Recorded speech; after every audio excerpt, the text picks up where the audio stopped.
Hello my dear student, welcome to Deepak classes. आज हम discuss करेंगे नीट 2000 पार्ट 1 क्वेश्चन नंबर 1 से क्वेश्चन नंबर 29। बच्चों, ये जो पेपर है आपका ये काफ़ी आसान है। 2000 के एरा में पेपर थोड़ा आसान होता था और अगेन ये नीट या आप बोल सकते हो AIPMT, उस समय हमारा नीट होता था AIPMT। ठीक है, तो स्टार्ट करते हैं। पहला क्वेश्चन, AIPMT भी बोल सकते हैं आप इसको, AIPMT। ठीक है, तो पहला क्वेश्चन जो है हमारे स्क्रीन पे ये रहा। सिंपल अटवुड मशीन का है कि 2 mass are suspended from a massless pulley, और यहाँ पे मासलेस पुली है। ठीक है, मासलेस पुली है, पूछा है कि एक्सलेशन कितना होगा। तो मैंने आपको कई बार इसका ट्रिक बता रखी है। एक्सलेशन होगा, दोनों का डिफरेंस कर दीजिए, हायर माइनस लोअर, जी का इंटू करते हुए नीचे सम ऑफ मास।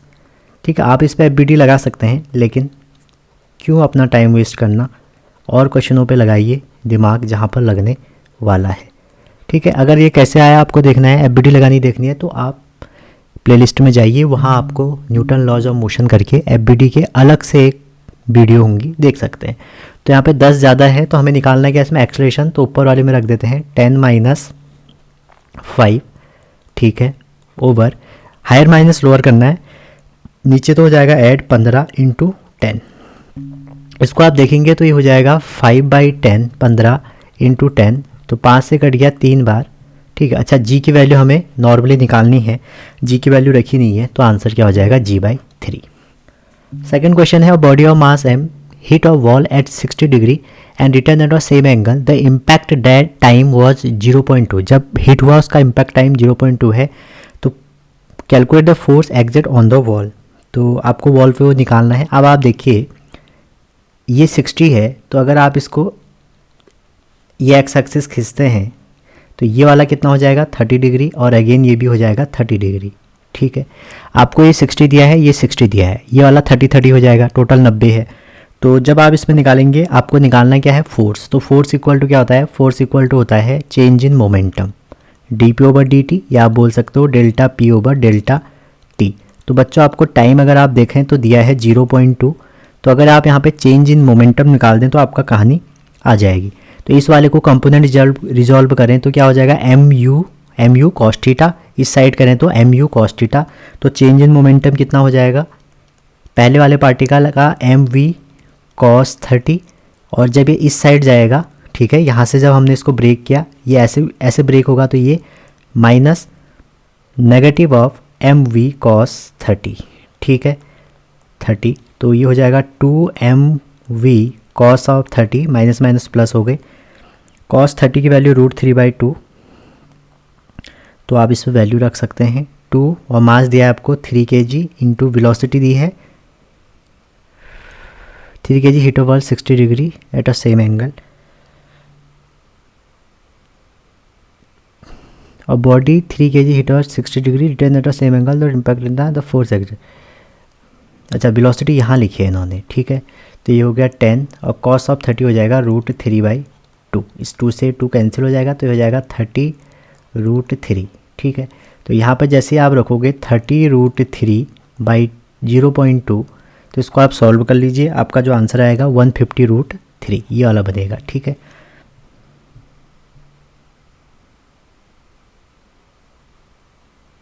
ठीक, next question, question number 3। of mass of 1 kg throw up with a velocity 100 meter per second, after time 5 second it explode into 2 part, one of इतना come down with इतना, calculate the velocity of other। तो बच्चों simple सी बात है, ऐसा question आता है, conservation of momentum लगा दीजिए। तो 1 kg मास था, आपने ऊपर को फेंका है, ये 1 kg मास है, आपने ऊपर को फेंका है। ठीक है, कह रहा है कि 100 मीटर पर सेकेंड से फेंक दिया आपने, 100 मीटर पर सेकेंड से, 5 सेकेंड बाद देखा है एक्सप्लोड कर दिया, 5 सेकेंड बाद मान को ये है, और एक्सप्लोड कर रहा है, टूट रहा है इंटू 2 पार्ट, वन और पार्ट 400 ग्राम, एक पार्ट है 400 ग्राम। ठीक है, 5 सेकेंड बाद है, t = 5 सेकेंड, एक है 400 ग्राम, और कम डाउन विद इतना, calculate the velocity of other. तो ये नीचे को आया, तो एक पार्ट ऊपर को जाएगा। ठीक है, एंगुलर मोमेंटम कंजर्वेशन में जब कोई भी पार्टिकल टूटता है तो अपोजिट डायरेक्शन में मूव करता है।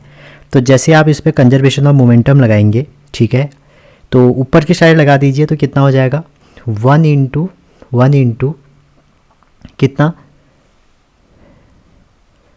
1 kg है, ठीक है। तो वेलोसिटी देख लीजिए, 5 सेकेंड बाद वेलोसिटी देखिए पहले, वेलोसिटी एट 5 सेकेंड, तो v इक्वल टू हो जाएगा u प्लस 80, और यहाँ पर अपवर्ड जा रहा है तो u तो हो जाएगा 100 और a हो जाएगा 50, ठीक है। g आज टाइम 5 था तो 50 हो जाएगा, ठीक है। a हो जाएगा -g, टाइम था हमारा 5 तो -50, तो 5 सेकेंड बाद जो इसकी वेलोसिटी हो गई वो हो गई 50। अब इसमें कंजर्वेशन ऑफ मोमेंटम जब लगाएं तो 5 सेकेंड बाद जब लगाएंगे तो 1 × 50, पहला वाला टूटेगा जब, कितने में टूटा 400 ग्राम, तो इसको आप केजी में बदल लो, 0.4 kg इंटू कितनी वेलोसिटी है 25, ठीक है। प्लस दूसरा वाला पार्ट कितना है बच्चों, दूसरा पार्ट है 0.6 इंटू इसकी हमें बतानी v1। अब इसको ना नेगेटिव ले लो क्योंकि नीचे को आ रहा है, ये वाली डायरेक्शन अगर आप पॉजिटिव लेते हैं तो नीचे को नेगेटिव, तो इसको आप नेगेटिव ले लीजिए, ठीक। तो इसको सॉल्व करेंगे तो 50 इक्वल टू ये हो जाएगा आपका 25 और 25 100, तो मतलब 10, और ये हो जाएगा आपका प्लस माइनस में ये 0.6 v, तो 10 और 50 यहाँ जुड़ेंगे तो 60 हो जाएगा, तो 60/0.6 इक्वल टू v, तो v आ जाएगा आपका 100 मीटर पर सेकेंड, ठीक है। यहाँ पर आप कंजर्वेशन मोमेंटम कहाँ पे लगाएंगे, आप कंजर्वेशन मोमेंटम वहाँ लगाएंगे जहाँ से वो टूटना शुरू हुआ है, यहाँ पे नहीं लगा सकते। 5 सेकेंड बाद वो टूटा है तो 5 सेकेंड बाद आप लगाएंगे, ठीक है ना। 5 सेकेंड बाद वो 2 टुकड़ों में टूट गया। वैसे भी अगर कोई पार्टिकल आपको जैसे यहाँ पे एक्स दिया है, अगर ये एक्सप्लोड हो रहा है तो एक इस साइड होगा एक इस साइड होगा, ये हमेशा आप याद रखना। जब भी कोई पार्टिकल ब्रेक होता है एक इधर एक इधर, क्यों, एंगुलर मोमेंटम को कंजर्व करने के लिए। वैसे ही ये पार्टिकल मान लीजिए T0 पे यहाँ था, T5 पे यहाँ पहुँच गया और यहाँ जाके टूट रहा है, एक बार नीचे को एक ऊपर को, ठीक है। तो अब यहाँ पर लगेगा ना कि यहाँ पे लगेगा, ये बात ध्यान रखना। कैलकुलेट द नेट रेजिस्टेंस, बच्चों ये व्हीटस्टोन ब्रिज है, अगर आप देखें इसको डिवाइड करें तो 2 आ रहा है, इसको डिवाइड करें तो 2 आ रहा है, तो आपसे पूछ रहा है कि कितना इसका इक्विवेलेंट रेजिस्टेंस है, ठीक। तो आप जब ये आपका व्हीटस्टोन ब्रिज है तो आप क्या करेंगे, ये वाला पार्ट को हटा देंगे, ठीक। तो बचा क्या, ये दो सीरीज फिर पैरेलल। तो अगर आप इसमें देखें 3 और 4 ये ऊपर हो जाएगा 7 ओम और नीचे हो जाएगा 6 और 8 14 ओम, ठीक है। तो जब 7 और 14 को आप उसमें निकालेंगे पैरेलल में तो आ जाएगा 14/3 निकाल सकते हैं, ठीक है। और वैसे अगर व्हीटस्टोन की ब्रिज अगर बैलेंस ब्रिज है तो उसकी ट्रिक मैं आपको बताऊं, R equivalent equal to sum of all over R1 plus R2 R3 plus R4, इससे आप डायरेक्ट भी निकाल सकते हैं। ये R1 है, ये R2 है, ये R3 है, ये R4 है, तो डायरेक्ट ही लगा लीजिए, या अगर आप कंसेप्चुअल बात करते हैं तो डायरेक्ट इससे कर सकते हैं। क्वेश्चन 5 है, capacitor is charge with battery and energy storage U, ठीक है। एक कैपेसिटर था उसमें चार्ज बैटरी, ये इनिशियली जो कैपेसिटी है इसको हमने चार्ज किया, तो इसमें जो एनर्जी U है, और U इक्वल टू क्या हो जाएगा आपको पता ही है, हाफ CB² ये हो सकता है, या Q² / 2C हो सकती है, ठीक है। आपसे कहा गया है after disconnecting battery another capacitor of same capacity is connected in parallel with you, ठीक है। तो ये पहला था, इसके बाद जैसे हमने इसकी बैटरी डिस्कनेक्ट करी तो एक C ये तो था ही, दूसरा C हम एक ले आए C1 मान लो, ठीक है। आइडेंटिकल तो अच्छा सेम लिखा है तो C1 ही लेके आए और हमने इसको कैसे कर दिया, पैरेलल में कनेक्ट कर दिया। तो कह रहा है कि एनर्जी स्टोर कितनी हो जाएगी। तो बच्चों देखो ये तो आपकी इनिशियल थी ना, तो जैसे ही आप इसमें कोई अनदर कनेक्ट करेंगे ना तो आपको ये पता होना चाहिए कि पोटेंशियल कितना होगा। तो जब भी 2 कैपेसिटर को हम वो करते हैं तो V कॉमन निकालेंगे उसका, तो कॉमन पोटेंशियल हो जाएगा Q1 plus Q2 over C1 plus C2, ठीक है। तो Q1 तो Q ही है और अनचार्ज है तो 0, और C1 कितना हो जाएगा, दोनों आइडेंटिकल है 2C, तो V कॉमन हो जाएगा आपका Q/2C, ठीक है। ये V कॉमन, जब भी आप किसी दूसरे को कनेक्ट करेंगे ना तो आपको V चाहिए, पोटेंशियल चाहिए। तो जैसे ये निकाल दिया, अब वो पूछ रहा है कि कितनी एनर्जी हो जाएगी, तो हाफ CV², और ये V कौन सी वाली, कॉमन वाली। तो कॉमन की वैल्यू आप यहाँ पे पुट कर दीजिए, तो कितना आ जाएगा, हाफ C इंटू Q²/2C का होल स्क्वायर। तो आंसर हो जाएगा Q² / 4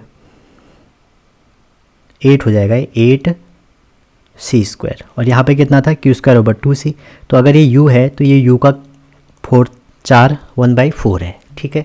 तो जब भी आपके पास कोई कैपेसिटर ये C है, ठीक है, इसकी एनर्जी U है, तो आप कोई दूसरा लेके आ रहे हैं, चाहे पैरेलल में आ रहे हैं चाहे सीरीज में आ रहे हैं, तो आप यहाँ पर v कॉमन निकाल के देख लीजिए कि पोटेंशियल कितना हुआ, पोटेंशियल में क्या फ़र्क पड़ा, और पोटेंशियल का फॉर्मूला आपका ये रहा। ठीक है, ये आप कर सकते हैं। अगला क्वेश्चन काफ़ी आसान क्वेश्चन है, और क्वेश्चन क्या दिए हैं आपको देखिए। क्वेश्चन है, क्वेश्चन नंबर 6 आपको कह रहा है two projectile of same mass and same velocity are thrown at angle 60 and 30 with the horizontal, then which quantity will same. तो बच्चों आपको पता होगा कोई भी प्रोजेक्टाइल अगर थीटा 90 माइनस थीटा से हम प्रोजेक्ट करते हैं तो उसका रेंज सेम होती है। ठीक है, क्या होती है, रेंज सेम होती है। या आप बोल सकते हैं 45 प्लस थीटा 45 माइनस थीटा से करेंगे तो रेंज सेम होगी। तो इसका आंसर क्या होगा, हॉरिजॉन्टल रेंज।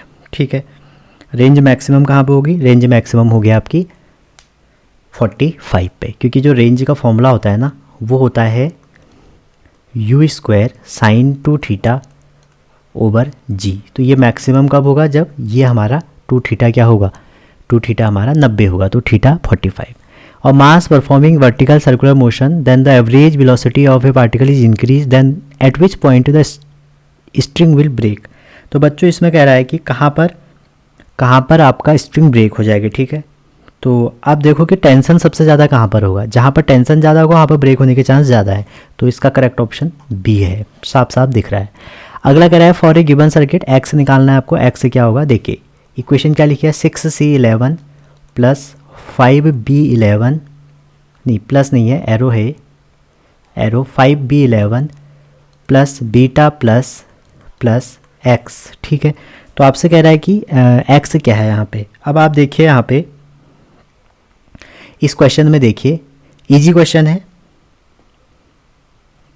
तो जब भी आपका देखिए यहाँ पर जो आपका कार्बन है, कार्बन से क्या हो रहा है, कार्बन से आपका बोरोन में चेंज हो रहा है। तो ये बीटा डीके है, सिंपल सी बात है। अल्फा डीके में क्या होता है, आप इसी बहाने देख भी लें, अल्फा डीके में हमारा होता है 2He4 आप बाहर निकाल देंगे। ठीक है, तो वैसे ही बीटा जब डीके होता है तो बीटा डीके में क्या होता है, प्रोटॉन थोड़ी निकलता है, न्यूट्रिनो एंटी न्यूट्रिनो इनमें से निकलते हैं। तो 2 टाइप के डीके होते हैं, बीटा प्लस और बीटा माइनस। तो जब भी आपसे ये क्वेश्चन आता है ऐसे, तो आपको बीटा प्लस माइनस देखना है। बीटा प्लस में क्या होता है ना, ये वाला पार्ट हमारा रिमेन अनचेंज रहेगा, जिसमें चेंज होता है वो ये है। ठीक है, तो यहाँ पे जो हमारा देख रहे हैं आप, ये बीटा प्लस है। तो जब भी बीटा प्लस होता है वहाँ पे क्या होता है, एक न्यूट्रिनो निकलता है। तो न्यूट्रिनो यहाँ का करेक्ट ऑप्शन है। ठीक है, अगर बीटा माइनस होगा तो एंटी न्यूट्रिनो निकलेगा। क्लियर है, अगर बीटा प्लस होगा, दोबारा रिपीट कर रहा हूँ, तो हमारा क्या होगा, एक न्यूट्रिनो निकलेगा। अगर बीटा माइनस होगा तो एक एंटी न्यूट्रिनो निकलेगा। अगला है man is sleeping on frictionless inclined plane and a bag fall down from the same. मतलब एक आदमी गिरा और एक बैग गिरा, तो कह रहा फाइनल स्पीड और बोथ इज रिलेट। तो सब इनकी स्पीड देखेंगे तो क्या होगा, देखो बच्चों दोनों जो है same distance in vertical direction में जा रहे हैं। तो ये इसका मतलब हो गया दोनों का एक्सलेशन सेम होगा। दोनों का एक्सलेशन सेम होगा तो दोनों की स्पीड भी सेम होगी।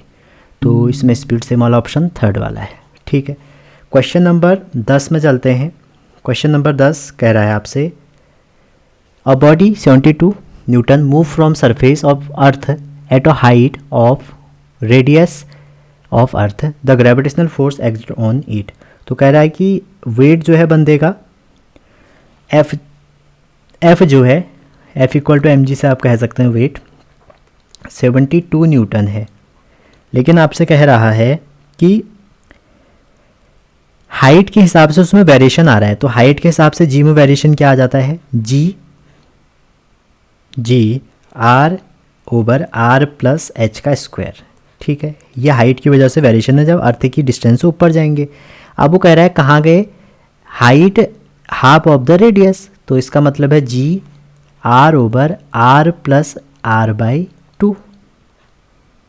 ठीक है, आर बाई 2 हो जाएगा। इसको सॉल्व करें तो ये आ जाएगा, जी बाहरी है तो ये आ जाएगा 4/9g, आर से आर कट गया। ठीक है, अब हमारा जो बच्चों जी डैश है, जो जी डैश है वो हो गया जी 4/9, दोनों में mm का इंटू कर दो तो mg dash equal to mg 4/9, और mg की वैल्यू आपको कितनी दी है 72, तो इसका मतलब है 72 इंटू 4/9, तो इससे कैंसिल हो गया 8 बार, तो आंसर कितना आ जाएगा 32।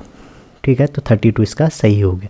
तो जब भी आपको ऐसे वेरिएशन वाले क्वेश्चन मिलेंगे तो आपको करना क्या है, आपको पहले उसका जी में वेरिएशन निकाल लेना है, फिर उसके बाद मास का इंटू करके जो कंडीशन दी है वो लगानी है। क्वेश्चन नंबर 11 आपको आता होगा, एक बार आप ट्राई कर सकते हैं। कह रहा है कि rainbow is formed due to, ठीक है, रेनबो में हमने तो प्राइमरी और सेकेंडरी दोनों पढ़ लिए हैं, ठीक है, फिर भी आपके लिए है कि जो रेनबो है वो कब क्यों फॉर्म होता है, स्कैटरिंग है, रिफ्लेक्शन है, या फिर आपसे कह रहा है कि टोटल इंटरनल रिफ्लेक्शन या डिस्पर्जन, तो बताइए क्या होगा। तो जो रेनबो है, फालतू क्वेश्चन है, फालतू क्या है, नंबर तो 4 ही हैं पूरे, तो करेक्ट ऑप्शन जो है वो dispersion and total internal reflection हमारा ऑप्शन है, तो इसका सेकंड ऑप्शन सही है। रिफ्लेक्शन ओनली नहीं होगा, ये डिफ्रैक्शन नाम की चीज़ तो होती नहीं है, स्कैटरिंग भी होती नहीं है, तो टोटल इंटरनल और ये होता है, ठीक है। तो अगला जो है क्वेश्चन नंबर 12, वो क्या कह रहा है आपसे, ग्रेविटेशनल फोर्स। ये क्वेश्चन जब मैंने देखा तो मुझे बहुत अच्छा लगा बच्चों, क्योंकि इतनी डीप क्वेश्चन उन्होंने पूछा है कि जो ग्रेविटेशनल फोर्स है वो रिक्वायर है किसके लिए, तो इसका जो करेक्ट ऑप्शन है वो बी है, ठीक है, और बी ऑप्शन मतलब सेकंड वाला कन्वेंशन, ठीक है। क्यों है, अगर आप देखें, अगर आपसे कोई पूछा क्यों है, तो आपने पढ़ा होगा ग्रेविटेशनल फोर्स में, ठीक है, अभी हम इतना टाइम नहीं है कि इसको ज़्यादा डिस्कस करें कि यही क्यों होता है, आप खुद ही समझ सकते हैं। ट्रांसफ़र ऑफ हीट करनी है, तो ट्रांसफ़र ऑफ हीट जो है किसी सिस्टम में वो 3 तरीके से करते हैं, ठीक है, कंडक्शन, कन्वेंशन और रेडिएशन। तो ग्रेविटेशनल फील्ड हीट ट्रांसफ़र के लिए क्यों रिक्वायर है, आपने हीट ट्रांसफ़र में पढ़ा होगा, ठीक है। आगे चलते हैं, next question, question number 13 question कह रहा है for a plano convex mu दिया है, रेडियस दी है, right silver on plano surface. अच्छा, ये हमारा एक प्लानो कॉन्वेक्स है, इसको यहाँ से सिल्वर कर दिया है, ठीक है, हम इसको येलो कर देते हैं, मतलब यहाँ से इन्होंने कलर कर दिया है। तो आपसे पूछ रहा है कि भैया बताइए इसकी फोकल लेंथ क्या होगी। तो सिंपल सी बात है, प्लानो कॉन्वेक्स की फोकल लेंथ हो जाती है जब भी सिल्वर करते हैं 2 टाइम 2 n-1, ये हो जाती है, ठीक है। तो आपको आर दिया है 10, 2 n कितना है, n है आपका 1.5 -1, तो ये क्या 0.5 100, तो ये आ जाएगा माइनस में होती है 10। कैसे आया देखो, आपने पढ़ा होगा जब भी कोई लेंस हम ऐसे जोड़ते हैं तो इसमें जो पावर इक्विवेलेंट हो जाती है वो 2 time power of lens plus power of mirror होती है, ठीक है। तो इसको सॉल्व करके हमारा ये आ जाता है, या आप ऐसे कह सकते हैं 1/f = n-1 1/r1 - 1/r2 से फोकल लेंथ निकाल लीजिए लेंस और उसकी, तो इसका ये करेक्ट फॉर्मूला ये होता है, ठीक है। यहाँ से -10 हो जाता है, अगर आप इसको साइन कन्वेंशन ये नहीं भी लेते हैं तो प्लस में रख लीजिए, तो आंसर 10 हो जाएगा इसका, ठीक है। कैसे होता है ऑप्टिक्स में आपने पढ़ा होगा, क्योंकि इसकी लंबी थ्योरी है, मैं यहाँ पर डायरेक्ट आपको फॉर्मूले से करवा रहा हूँ। आगे चलते हैं, तो 14, 15, 16, 17 ये क्वेश्चन बहुत सरल है और यह सब आपको आते होंगे, ठीक है। 17 क्वेश्चन पता ही है आपको, तो ये क्वेश्चन आपके लिए होमवर्क है, ठीक है, तो आप इनको कर सकते हैं कि फोटो इलेक्ट्रिक में क्या हुआ था, इसमें क्या हुआ था, इसमें क्या हुआ था, ठीक है। तो हम चलते हैं आगे। क्वेश्चन नंबर 19 करा, electric field at a centre of a semi circle of radius A having linear charge lambda given is given by, ठीक है, लेमडा है उसमें, तो उसको हम कितना निकालते हैं। तो बच्चों जो इलेक्ट्रिक फील्ड है अपना सेक्टर का जैसे कोई सेक्टर है, इसका इलेक्ट्रिक फील्ड आपको निकालना है और ये थीटा है, तो वो होता है λ/2πε0, ठीक है, r sin θ/2, ये होता है।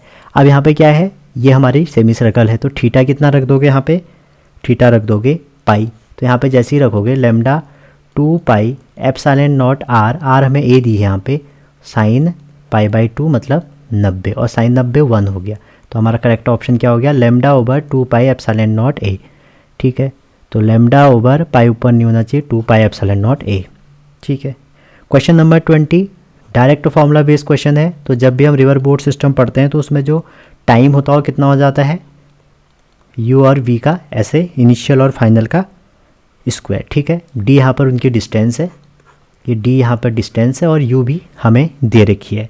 तो आपसे कह रहा है कि वेलोसिटी ऑफ बोट है, वेलोसिटी ऑफ बोट मैं इसको यू से दिखा रहा हूँ, ये बोट की है, और जो वी है हमें जो निकालनी है वो निकालनी है रिवर की। तो ये डायरेक्ट फॉर्मूला है, आप मेरी काइनेमेटिक्स की वीडियो में जाए, वहाँ पे भी मैंने बताया है। तो टाइम पूछ रहा है, तो डिस्टेंस है आपकी 1 किलोमीटर, तो 1 हो जाएगा, और बोट की स्पीड 5 मतलब 25, और ये हमको बतानी है, ये हमें निकालनी है। टाइम है 15 मिनट, और 15 मिनट को आप उसमें बदल दीजिए, किस में, 15 मिनट को जब आप उसमें लोगे तो कितना आ जाएगा, 15/60, तो 1/4। तो स्क्वायरिंग ऑन बोथ साइड, तो 1/4 equal to 1/25 minus v square. ठीक है।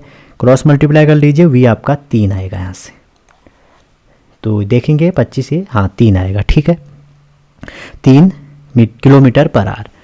21 क्वेश्चन फिर आसान है। तो कह रहा है कि value of acceleration at 1 second. तो आप यहाँ से v निकालिए, तो v निकालेंगे तो कितना आ जाएगा, इसका v निकालेंगे तो आ जाएगा 9 3 3 जा 9 टी स्क्वायर।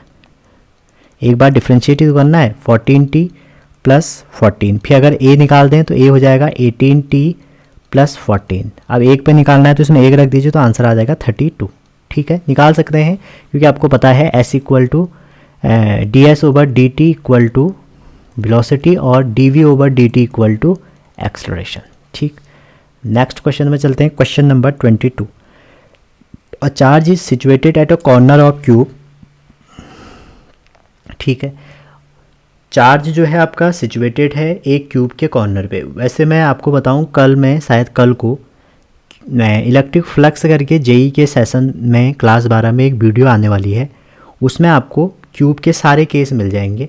तो आपसे कह रहा है कि जो क्यूब है उसमें एक चार्ज क्यू रखा गया है, कहाँ पर, कॉर्नर पे। तो ऑल जो 6 फेस हैं उनसे कितना इलेक्ट्रिक फ्लक्स गुजरेगा, ये आपसे पूछा जा रहा है। ठीक है, तो बच्चों जो क्यूब है, क्यूब में कितने कॉर्नर होते हैं और कितने फेस होते हैं, ये आप बेसिक आइडिया जानते होंगे। ठीक है, तो जैसे हम क्यूब की बात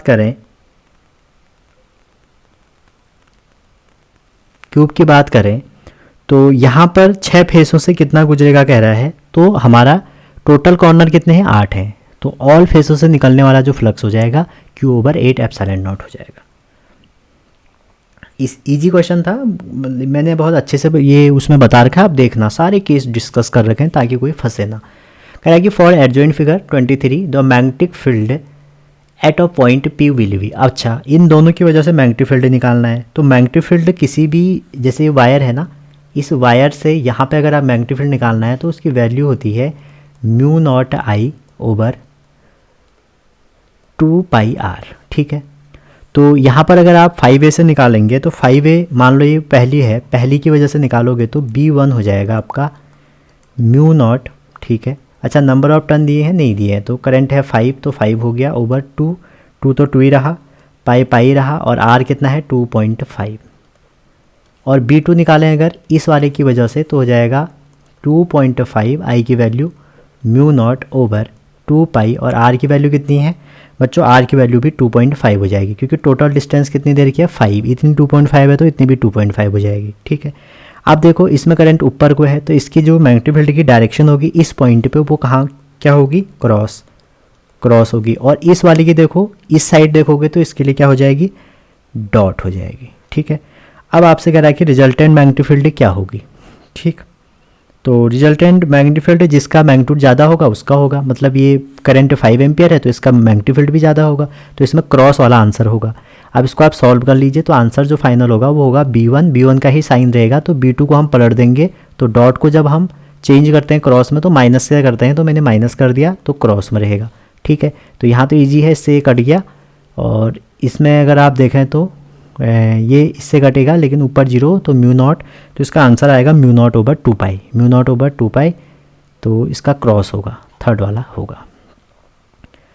24 कह रहा है आपसे, और charge particle having QM value equal to इतना विद वेलोसिटी इतना enter into uniform magnetic field इतना, एट एंगल इतना, द रेडियस, अच्छा रेडियस तो हेलिक्स होगा ये, तभी इसमें सारे ऐसी वैल्यू दे रखी हैं। तो हेलिक्स के केस में बच्चों रेडियस होती है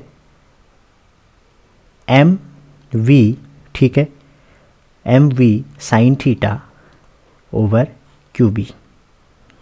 तो आपको दे रखा है, सारी वैल्यू दे रखी है। एम कितना दिया है, m m m m m m नहीं दिया है, क्यू बाय एम दिया है डायरेक्ट। तो क्यू बाय एम मतलब नीचे रखेंगे वैल्यू, तभी एम ऊपर पहुंचा होगा। वी कितना दिया है, v v v v v 3 into 10 की पावर 5, और साइन 30 आपको पता ही है 1/2, तो 1 तो ऊपर ही रहने दें, 2 नीचे भेज दें, इंटू क्यू तो क्यू ही है, बी कितना है, b b b b b 0.3। इसको आप सॉल्व कर लें, आपका आंसर आएगा 0.5। अगर ये तो क्यू आर फैक्टर सभी को आता है, ओमेगा एल बाई आर, ठीक है, क्वालिटी फैक्टर डायमेंशनलेस होता है, आपने इसी में पढ़ा होगा। क्वेश्चन नंबर 26 कह रहा है, two stationary source each emitting wave of wavelength lambda, an observer move from one source to another with velocity u, then number of beat heard by him. तो बच्चों मान लो एक सोर्स ये है, ये S1 है, ठीक है, और एक ऑब्जर्वर ये है, ठीक है। तो अब यहाँ पे क्या है, ये सोर्स है, ऑब्जर्वर है, तो ऑब्जर्वर की वेलोसिटी ये u है, ठीक है। यहाँ पर एक दूसरा सोर्स है, ये S है, ठीक है, ये S1 मान लो, इसको S2 मान लो। तो आपसे कह रहा है कि टू स्टेशनरी सोर्स, ये स्टेशनरी है, emit each emitting wave of lambda, an observer move from one to another, then number of beat heard. तो आप जब इसमें फर्स्ट सोर्स के लिए देखें तो इसकी नंबर ऑफ बीट कितनी हो जाएगी, n1 इक्वल टू n, और इसकी स्पीड के हिसाब से देखें तो v minus you over v, ठीक है, ये बेसिक थ्योरी है। और वैसे ही सेकंड के लिए देखें तो उसके लिए ये v हमारा जो हो जाएगा उसके हिसाब से पॉजिटिव, तो ये ओवर v हो जाएगा। तो इन दोनों में देखें, ये n1 है n2 है, तो बीट फ्रिक्वेंसी होती है n1 माइनस n2। तो जब दोनों का डिफरेंस करेंगे तो आपका आएगा 2n u ओवर लैम्डा, और n u ओवर लैम्डा मतलब हो गया, क्योंकि हमें ये पता है ये आ गया, ठीक है। तो इसको अगर आप ब्रेक करें तो इसको आप कह सकते हैं 2u ओवर लैम्डा, ठीक है। अच्छा ये v आएगा ना, ये v आएगा, तो हम इसको ऐसे कन्वर्ट कर सकते हैं, कैसे, क्योंकि ना फ्रिक्वेंसी इक्वल टू होता है n लैम्डा, तो इसको आप कैसे कन्वर्ट कर सकते हैं, 1 lambda equal to n over v, ठीक है। ये डायरेक्शन की वजह से हो गया, आपने बीट में पढ़े होंगे, ठीक है, कभी इसको डिस्कस करेंगे खूब डिटेल में।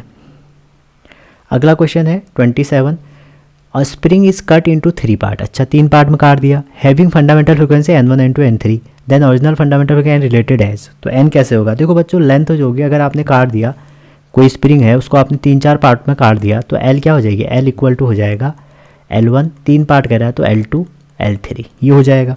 और आपको L की वैल्यू पता होगी k बाई n होती है, तो k बाई n1, ठीक है, plus k by n2 plus k by n3। तो यहाँ से आप देखें तो उसका रिलेशन क्या आ गया ये, और ये काफ़ी रिपीटेड क्वेश्चन है, कई बार पूछा जाता है, ठीक है। तो ये हमारा करेक्ट ऑप्शन इसका हो जाएगा पहला वाला। नेक्स्ट क्वेश्चन करते हैं, क्वेश्चन नंबर 28। तो 28 से पहले 29 देखिए आपको पता ही होगा, इसका आंसर मैं नहीं बताऊंगा, इसको आप बताना कमेंट सेक्शन में कि कितना होगा। तो एक ज़माना था बच्चों जब नीट ऐसे पूछा जाता था, और आजकल क्या हो रहा है, आजकल तो आपको पता ही है कितना ख़तरनाक ढंग से पूछा जा रहा है। तो आपको इन बेसिक्स जो प्रीवियस ईयर है ना बच्चों, इससे ज़्यादा घबराना नहीं है, ठीक है। तो आपको इसको ध्यान में रखना है, और इनसे ना आपके कई सारे क्वेश्चन मिलेंगे, कोई डाउट भी अच्छे होंगे, ठीक है। तो अब जैसे यही फॉर्मूला है, इसमें क्या होगा, इससे क्वेश्चन आ जाएगा, ये वाले से क्वेश्चन आ जाएगा, ठीक है। अच्छा 28 डिस्कस करते हैं। x equal to a cos omega t plus delta, y equal to a cos omega t plus alpha, और delta equal to alpha plus pi by 2, then resultant. मतलब आपको 2 वेव दी हैं, SHM का क्वेश्चन है, a cos omega T, अच्छा alpha को हम ऐसे लिख दें अगर, omega t plus pi by 2 plus alpha, एक हमने ऐसे लिख दिया, और दूसरा y जो है वो है a cos omega t plus alpha. अच्छा अगर आप ध्यान से देखें इसमें डिफरेंस कितने का है, पाई बाई 2 का है। तो पाई बाई 2 का जब हमारा डिफरेंस है तो ये क्या बनाएगा, सर्कल बनाएगा। क्यों, देखते हैं। इन दोनों को देखो आप इन दोनों को x square plus y square कर लो। वैसे तो मैं आपको कह रहा हूँ ये सर्कल बनाएगा, ठीक है। अच्छा, सर्कल भी दो ऑप्शन है बच्चों, डायरेक्ट सर्कल नहीं है। अभी देखो x square plus y square करोगे तो इन दोनों को स्क्वायर करोगे ना तो आपका ए स्क्वायर बनेगा, ठीक है। जब भी ऐसे पाथ वाले इक्वेशन आते हैं तो आप x square plus y square equal to a कर लो, क्योंकि यहाँ पर ना इस साइड साइन स्क्वायर थीटा, अच्छा एक sine square theta plus cos square theta बन जाएगा। कैसे, ये pi by two plus theta हो जाएगा ना तो ये चेंज कर देगा, pi by two plus theta sine में चेंज कर देगा तो ए स्क्वायर बन जाएगा। अब ये इक्वेशन है, ठीक है। तो दो एस एच एम, इसमें दो एस एच एम है जिसकी इक्वेशन ये हमारी सर्कल है, ठीक है। अब सर्कल कैसी होगी, क्लॉकवाइज या एंटी क्लॉकवाइज, ये आपको चेक करना है, ठीक है।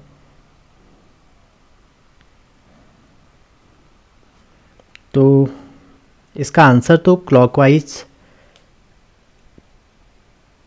एंगल निकाल के देखना पड़ेगा आपको कि एंगल निकाल के कैसे होगा, ठीक है। तो ट्राई कर सकते हैं आप लोग 1 मिनट।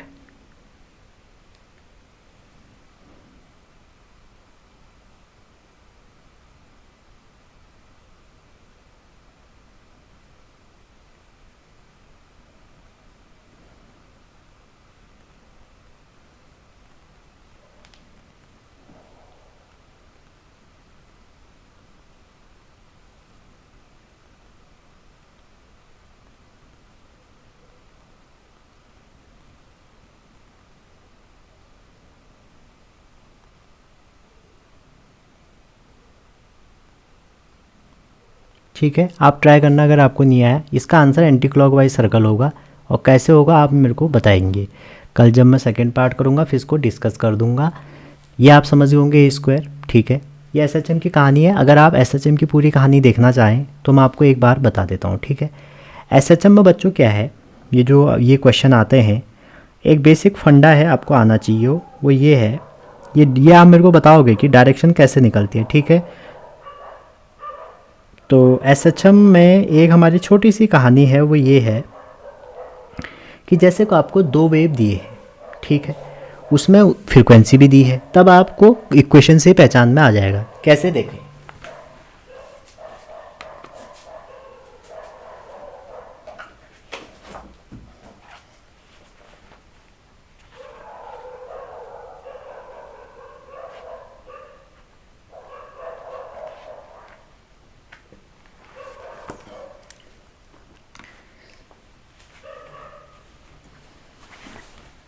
कुछ टेक्निकल इशू आ रहा है, 1 मिनट आप रुकिए। अच्छा चलिए अब सेट हो गया। हाँ, तो मैं कह रहा था जैसे एस एच एम है, आपको कोई दो एक्सप्रेशन दिए हैं, आप उसी से पहचान जाओगे कि इसमें सर्कल बनेगा, इसमें क्या बनेगा, ठीक है। अब उसमें बच्चों देखना है आपने, ये super position of S H M भी कहते हैं इसको। तो super position of S H M की कहानी क्या है कि जैसे आपको दो इक्वेशन दी हैं, और जैसे आपको कोई भी दो इक्वेशन दी, उसमें जो ओमेगा रेशियो ओमेगा 2 है वो 1:1 है, अगर 1:1 है। और अब आप फेज़ डिफरेंस निकालिए, ठीक है, फेज़ डिफरेंस निकालिए। देखिए इक्वेशन आपको अगर ना x इक्वल टू दी है a साइन ओमेगा टी, ठीक है, और y इक्वल टू दी है a sine omega t plus pi, तो आप क्या करिए, इस पार्ट को आपको माइनस करना है इसके अंदर वाले पार्ट से। हाँ, अगर कभी आपको जैसे y1 इक्वल टू दे दिया a साइन ओमेगा टी, ठीक है, a साइन ओमेगा टी, और y2 दे दिया आपको a कॉस ओमेगा टी, तो आप यहाँ में इसको पहले सेम करेंगे, तो ये क्या हो जाएगा, a sine π/2 plus omega t, ठीक है, या माइनस ओमेगा टी, ठीक है, माइनस ओमेगा टी। तो जब भी आप फेज़ निकालेंगे पहले ये साइन है तो साइन लेके आएंगे, कॉस है तो कॉस लेके आएंगे, ठीक है। तो अब वहाँ से फेज डिफरेंस मान लीजिए 0 हो गया, जैसे इसमें क्या आ रहा है, पाई आ रहा है, तो वैसे ही π/4 हो गया, ठीक है, π/2 हो गया, और मे भी आपका 3π/4 हो सकता है और पाई हो सकता है। तो जब आपका 0 होगा तो आपका स्ट्रेट लाइन बनेगी, 0 में क्या बनेगी, स्ट्रेट लाइन बनेगी।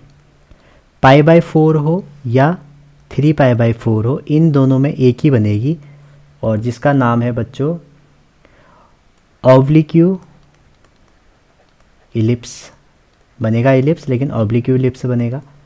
π/2 है अगर, तो इसमें दो केस हो सकते हैं।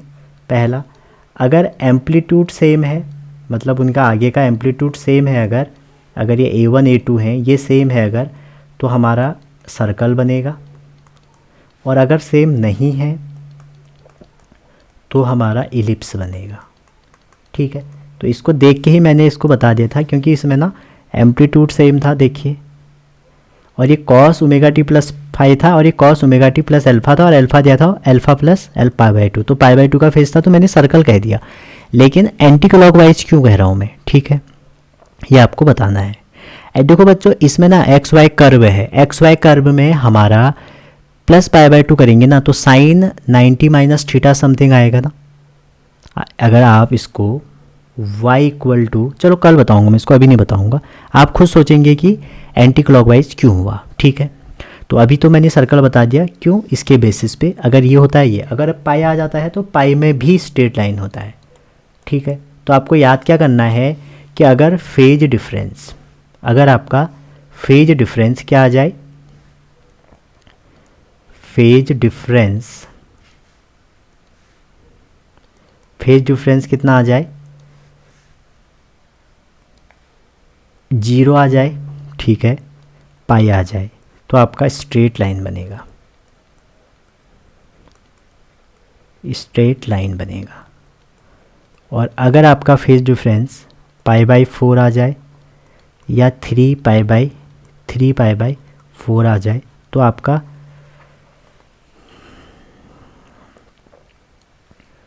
ऑब्लिक्यू इलिप्स बनेगा।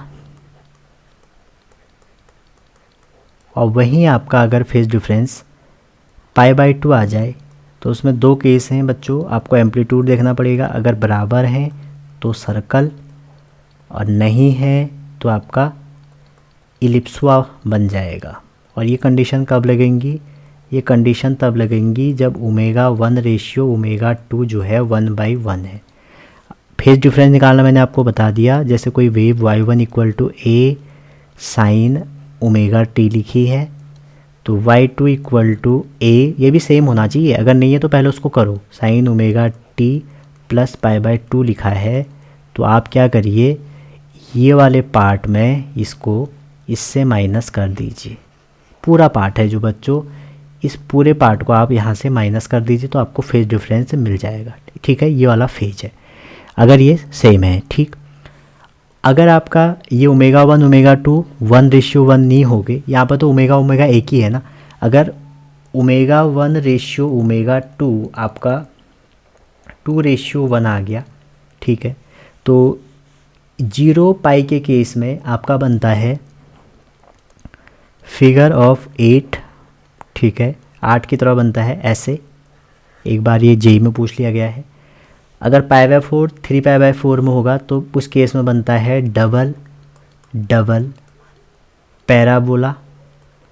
ठीक है, 3π वाला केस है, डबल पैराबोला ऐसे बनता है जनरली, ये ऐसे नीचे को, और दूसरा वाला जो पैराबोला है ये ऐसे को, इनके ये आपस में जुड़े होते हैं। ठीक है, और अगर π/2 आ जाए तो उस केस में होता है पैराबोला। ठीक है, अब आप कहोगे ये वाला क्वेश्चन कैसे आएगा, तो ये ऐसे आएगा बच्चों, y1 = a sin ωt, y2 = a1 हो सकता है, ये a2 हो सकता है, sin 2ωt + 90।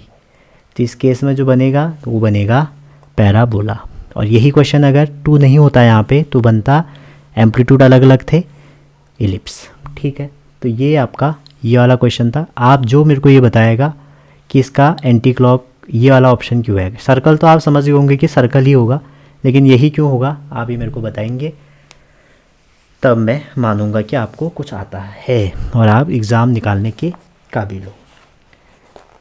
हमेशा देखना बच्चों, अगर आप किसी भी एग्ज़ाम की तैयारी कर रहे हो तो आप में ये होना चाहिए कि मैं ही इस एग्ज़ाम को क्यों निकाल पाऊँगा, मेरे में ऐसी क्या एबिलिटी हैं जो मैं इस एग्ज़ाम को निकाल पाऊँगा, और मेरे में ऐसी क्या कमियां हैं जिनको मैं दूर करके इस एग्ज़ाम को क्रैक कर सकता हूँ। ठीक है, नेक्स्ट क्वेश्चन भी देख लेते हैं। चलो 29 कह रहा है आपसे कि लैम्डा और टी हाफ में रिलेशन बताओ। तो बच्चों टी हाफ की जो वैल्यू होती है आपको पता होगा, टी हाफ इक्वल टू होता है ln2 ओवर लैम्डा, ठीक है, या इसको बोल सकते हैं 0.693 ओवर लैम्डा, ठीक है। या आप इसको ऐसे भी बोल सकते हैं कि जो हमारी मीन लाइफ होती है, ठीक है, बस छोड़ दो अभी इतना ही है तो इतना ही रहने दो। और एक इसमें इंपॉर्टेंट रिलेशन है r इक्वल टू एक्टिविटी के टर्म में e की power minus lambda by T, तो ये आप ध्यान में रखना, ठीक है। तो ये आज हमने क्विक 29 क्वेश्चन किए, बहुत जल्दी करें, अगर कोई डाउट है तो आप बताना। और बीच में मैंने आपको कुछ क्वेश्चन छोड़े हैं, अगर आपको नहीं आएंगे तो आप कमेंट सेक्शन में बेशक लिख देना और मैं उसको डिस्कस कर दूंगा। ये वाले क्वेश्चन ये हैं, ठीक है। तो ये आपको वैसे पता ही है डिग्री ऑफ फ्रीडम में क्या रिलेशन होता है। और ये कह रहा है कि फ्रीक्वेंसी ऑर्डर क्या होता है, तो मैंने आपको EM वेव की वीडियो बना रखी है ऑलरेडी, उसमें फ्रीक्वेंसी ऑर्डर बता रखा है। गाड़ी, ठीक है, गाड़ी XUV, जब नीट निकल जाएगा तो आप पहली सैलरी से इन माई रेंज ये गाड़ी लेना। तो इससे आप क्या है देखो, गाड़ी for gamma, X-ray, U for UV, V for visible, IN for infrared और रेंज फॉर रेडियो वेव। तो बच्चों ये जो ऑर्डर है ना, इसमें लैम्डा इंक्रीज होता है और फ्रीक्वेंसी डिक्रीज होती है, ठीक है, ऐसे ऑर्डर में। तो आप इस क्वेश्चन को कर सकते हो। डिग्री ऑफ फ्रीडम तो मैं नहीं बताऊंगा। वैसे ही आपका कह रहा है कि एक रोल कर रहा है इंक्लाइंड प्लेन में, कौन ग्राउंड पहले पहुंचेगा, ठीक है। तो ऐसे ही क्वेश्चन है, इनको आप करिएगा। मिलते हैं नेक्स्ट क्लास में। Thank you.